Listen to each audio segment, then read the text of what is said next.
Hi friends, welcome to Sathya channel. இன்றைக்கி என்ன ஸ்நாக்ஸில் நம்ம பார்க்க போகிறது, நிலக்கடலையும் காரப்பொரியும் தான் பார்க்க போகிறோம்.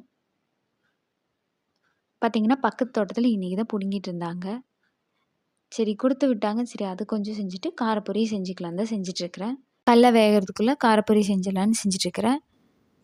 அதுக்கு பார்த்திங்கன்னா பொரி, வறுத்த நிலக்கடலை, ஒரு பெரிய வெங்காயம், ஒரு தக்காளி, கேரட் துருவினது, அப்புறம் பார்த்திங்கன்னா மல்லித்தலை, தேங்காய் எண்ணெய் போட்டு மிளகாத்தூள் ஒரு ஸ்பூன் போட்டு நல்லா கலக்கிக்கிறேன். அவ்வளோதாங்க, நம்ம காரப்பொரி ரெடி ஆகிடுச்சு. கடலையும் அதுக்குள்ளே வெந்தாச்சு. இந்த வீடியோ பிடிச்சா லைக் பண்ணுங்கள், மறக்காமல் சேனலை சப்ஸ்கிரைப் பண்ணுங்கள். நாளைக்கு பார்க்கலாம். தேங்க்யூ.